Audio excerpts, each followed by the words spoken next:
नमस्कार दोस्तों, स्वागत है आपका हमारे इस एनसीईआरटी एमसीक्यूज सीरीज़ के अंदर। जो यह यूपीएससी कोई भी पीसीएस एग्जामिनेशन या फिर एसएससी का कोई भी एग्जाम हो जिसके अंदर महत्वपूर्ण होगी। यह हमारा 6th क्लास का चैप्टर नंबर 3 है जिसका नाम है आरंभिक नगर। ठीक है, और अगर आप रिवीजन करते हैं तो आपका 100% यूपीएससी के अंदर सिलेक्ट हो जाओगे, आपका जो पेपर है वह क्वालिफाइड होगा। चलिए शुरू करते हैं, और इससे पहले हमारे 2 वीडियो आ चुके हैं, वह भी आप देख लीजिए। ठीक है, तो चलिए शुरू करते हैं हम। सबसे पहले हम एक मेंस का क्वेश्चन देखते हैं। ठीक है, क्या कहता है अभी, हड़प्पा कालीन लोग भविष्योन्मुखी सोच का प्रतिनिधित्व करते थे, स्पष्ट कीजिए।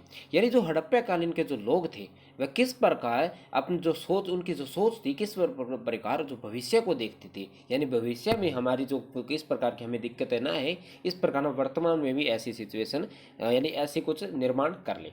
ठीक है, तो चलिए शुरू करते हैं हमारा एमसीक्यूज का आज का वीडियो। तो सबसे पहला जो एमसीक्यूज है वह क्या कहता है, जो क्वेश्चन है क्या कहता है, अभी निम्नलिखित कथनों पर विचार कीजिए। मोहनजोदड़ो में घरों के निर्माण हेतु प्लास्टर और चारकोल का उपयोग किया जाता था। दूसरा कथन क्या कहता है, मोहनजोदड़ो में तालाब और के चारों ओर सीढ़ियों का निर्माण किया जाता था। तो इसका जो दोनों ही कथन इसके क्या है, गलत है। ठीक है, क्योंकि प्लास्टर और चारकोल का उपयोग किया जाता था जो समानांतर ग्रह बनाए जाते थे उनके लिए। ठीक है, और जो हमारी जो सीढ़ियाँ थी वह चारों तरफ नहीं थी, सीढ़ियाँ सिर्फ 2 ही तरफ थी। यानी ये हमारा अगर तालाब है तो इसके इस साइड सीढ़ियाँ थी और इस साइड सीढ़ियाँ थी, और साथ ही साथ वहाँ पर हमें कुछ कमरे भी देखने को मिलते हैं। ठीक है, तो पूछा गया हमसे सही कथन, तो दोनों ही कथन हमारे गलत हो जाते हैं, तो आंसर हो गया हमारा इसका डी। ठीक है, अगला क्वेश्चन क्या कहता है, हड़प्पा सभ्यता के नगर नियोजन व्यवस्था के बारे में निम्नलिखित कथनों पर विचार कीजिए। क्या कहता है, नगर का पश्चिम हिस्सा छोटा वह ऊंचाई पर स्थित होता था। ठीक है, तो इसका जो पहला कथन है हमारा सत्य कथन है। ठीक है, जबकि पूर्वी हिस्सा बड़ा होता था मगर वह नीचे स्थान पर स्थित होता था। इसमें माना जाता है भी जो छोटा वहाँ पर लोग, यानी कह सकते हैं जो देश के जो, यानी जो हमारे जो एरिया था या जो सभ्यता थी उसके सबसे समृद्ध लोग वहाँ पर रहते थे, जो ऊंचे पर रहते थे। कहीं न कहीं यह कह सकते हैं भी अपनी प्रतिष्ठित व्यवस्था को दिखाने के लिए ऊंचाई पर रहते थे। ठीक है, अगला कहता है भी नगर के पश्चिम एवं पूर्वी हिस्सों को ईंटों से बनी दीवारों से सुरक्षित रखा जाता, तो ये बात भी कहीं कहीं हमारी क्या है, सत्य है। ठीक है, इसके लिए क्या था, कई कई शहरों में क्या था, अलग अलग दीवारें थी, पर जहाँ लोग, यानी हम कह सकते हैं जो धोलावीरा था उनको जैसे उनको एक ही दीवार से सुरक्षित किया गया था। कहीं पर क्या है, अलग अलग दीवारें बनाए गए थे, यानी छोटे जो हमारा जिस प्रकार का जो ऊंचाई पर जो हिस्सा था उसके लिए अलग दीवार बनाई गई थी, और जो नीचे पश्चिम यानी पूर्व की ओर थे उसके लिए एक अलग दीवार बनाई गई थी सुरक्षा के लिए। ठीक है, तो पूछा गया सत्य कथन, तो दोनों ही कथन सत्य है, तो आंसर हो गया हमारा सी। ठीक है, अगला कथन क्या कहता है, निम्नलिखित हड़प्पा कालीन शहरों को सूर्य उदय से सूर्यास्त से सूर्य उदय की दिशा में सही क्रम से में लगाए। अगर हम देखें तो सूर्य उदय किस दिशा में होता है, हमारा पूर्व दिशा की ओर होता है। ठीक है, तो अगर हम देखें तो इस साइड हमारी कौन सी, उत्तर दिशा, फिर दक्षिण दिशा, फिर पूर्व दिशा, और फिर हमारी पश्चिम दिशा। ठीक है, तो सबसे पहले पश्चिम में कौन आता है, फिर उसके बाद में पूर्व से पूर्व में हम चल गए, पूर्व फिर पश्चिम, पश्चिम, ऐसे इस हिसाब से देखेंगे। तो सबसे पहले पूर्व में इसमें से कौन सा आता है, तो वह हमारा कौन सा आता है, झुंझुनू आता है। कौन सा, झुंझुनू। ठीक है, फिर उसके बाद में आता है हमारा धोलावीरा। ठीक है, फिर उसके बाद में आता है हमारा लोथल, और लोथल के बाद में सब में अंत में आता है कौन सा, कालीबंगा। ठीक है, और अगर आप इसमें क्वेश्चन में आपको कन्फ्यूजन लग रहे हैं तो आप प्लीज़ जाकर एनसीईआरटी का चैप्टर नंबर 3 पढ़िए। ठीक है, वैसे हम आपको बोलकर मैं आपको एक्सप्लेनेशन बता देता हूँ, अगर आपको सही से देखना है तो आप यहाँ से क्वेश्चन अटैम्प्ट कीजिए। अगर आपके क्वेश्चन गलत होते हैं तो प्लीज़ जाकर आप एक बार एनसीईआरटी के उस क्वेश्चन को दोबारा देखिए, पढ़िए उस चैप्टर को अच्छे से, फिर इस वीडियो को दोबारा देखिए कितने आप सही कर पा रहे हैं। अगर आपको लगता है फिर गलत होते हैं तो एक बार उस चैप्टर को फिर दोबारा पढ़िए, और फिर आकर जब तक आपके पूरे के पूरे क्वेश्चन सही नहीं होते तब तक आपको क्या करना है, उस चैप्टर को बार बार पढ़ना है। ठीक है, तो अगर मैं यहाँ पर आपको एक्सप्लेनेशन प्रोवाइड करा देता हूँ तो आप इस वीडियो को जरूर देखेंगे, मगर ये बात भी है भी आप उस चैप्टर को दोबारा नहीं पढ़ेंगे। तो आपके लिए पढ़ना जरूरी है, ये तो आप एक रिवीजन वीडियो है एक प्रकार की। ठीक है, तो इसका आंसर क्या हो जाता है हमारा बी। ठीक है, अगला क्वेश्चन क्या कहता है, निम्नलिखित कथनों पर विचार कीजिए। हड़प्पा कालीन घर मुख्यतः बहुमंजिला हुआ करते थे, तो ये बात बिल्कुल सही है।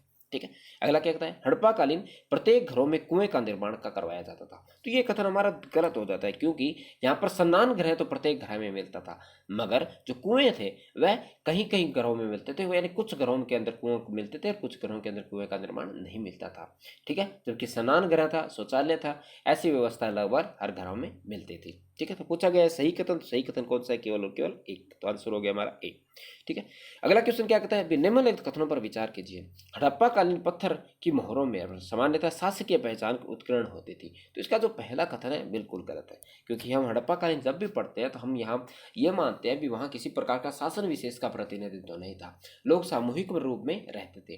ठीक है। मगर जो मोहरे थे उनके ऊपर उनके जानवरों के या कुछ इस प्रकार के प्रतीकों के जो चिन्ह बने होते थे। अगला कथन क्या कहता है? हड़प्पा कालीन बर्तन जो काली मिट्टी के निर्मित व लाल मिट्टी का डिजाइन किया करते होता था।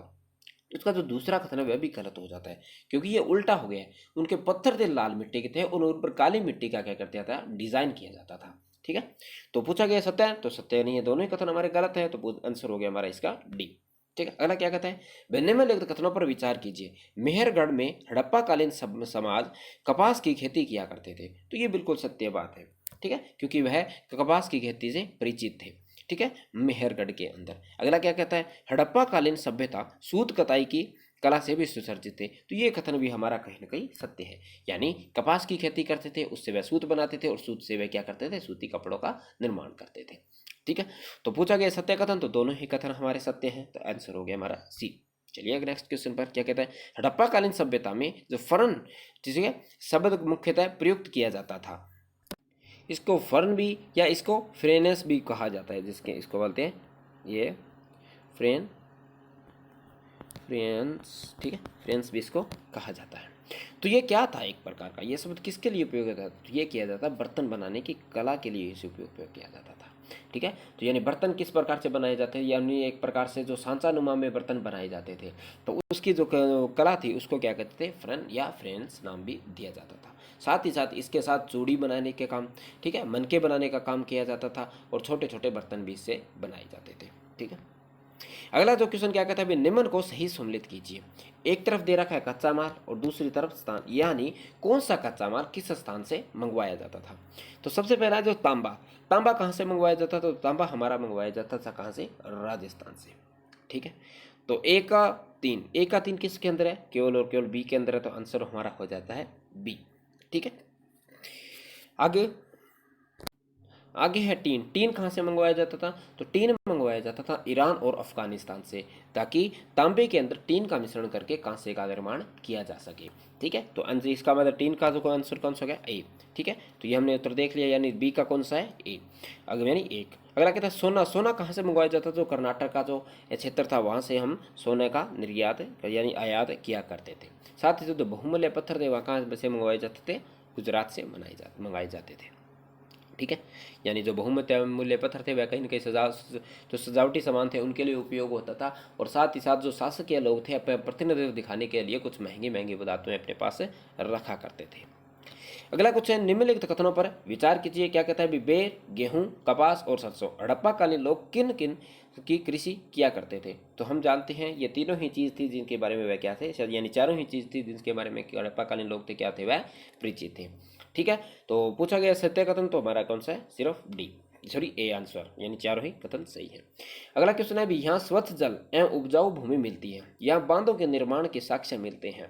यहाँ हड़प्पा सभ्यता के अन्य स्थलों के विपरीत नगर के 3 भागों में विभाजित मिलता है। ठीक है। और साथ ही साथ यहाँ सार्वजनिक कार्यक्रम हेतु एक खुला मैदान भी उपलब्ध है। निम्नलिखित कथन हड़प्पा कालीन सभ्यता के किस नगर की ओर इशारा करता है? ठीक है। तो इसी के बारे में 2020 के अंदर यूपीएससी के अंदर क्वेश्चन आया, सॉरी 2021 के अंदर यूपीएससी के अंदर क्वेश्चन आया था, लगभग यही क्वेश्चन आया था। तो इसका जो आंसर होगा कौन सा? हमारा धोलावीरा, क्योंकि हम ये देखते हैं यानी जो 3 भागों के अंदर डिवाइड कौन सा मिलता था? हमारा धोलावीरा ही मिलता था। ठीक है। जिसके अंदर 2 दुर्ग न होकर कितने? 3, एक मध्यम दुर्ग था, एक यानी कह सकते हैं पश्चिम था, एक पूर्व था, और पश्चिम और पूर्व के मध्य में एक कौन सा दुर्ग था जिसको हम मध्यम दुर्ग या मध्यम भाग भी कहा करते थे। ठीक है। अगला क्वेश्चन क्या कहता है? हड़प्पा कालीन सभ्यता में मुहरबंदी मुख्यतः प्रयुक्त किया जाता था। तो ये किसके लिए किया जाता था? ये किया जाता था जो सीलबंद डिब्बे होते थे। यानी जो डिब्बे व्यापार के लिए बाहर भेजे जाते थे, या पैकिंग आजकल के जो हम जो पैकेजिंग देखते हैं, तो उस प्रकार की पैकेजिंग करके एक जो गीली मिट्टी के लगाकर इसको पैक कर दिया जाता था और उस पर एक प्रकार का सील लगा दिया जाता था जिसको मुहरबंदी कहते थे। और इससे पता लगता था कि अगर उसके साथ किसी प्रकार की छेड़छाड़ी नहीं है तो जो वस्तु हम भेजी गई है उसमें किसी प्रकार की कोई छेड़छाड़ी नहीं की गई है और किसी प्रकार का उसको नुकसान नहीं पहुंचाया गया है। अगर उसमें किसी प्रकार का छेड़छाड़ मिलती है या टूटी हुई मिलती है तो इससे ये बात का अंदाज़ा लग जाता था कि उस वस्तु के साथ छेड़छाड़ की गई है। ठीक है, तो आंसर हो गया इसका सी।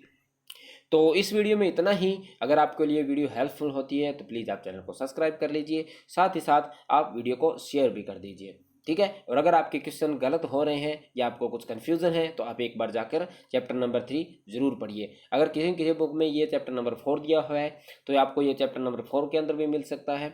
ठीक है, तो चलिए मिलते हैं नेक्स्ट वीडियो में, तब तक के लिए जय हिंद।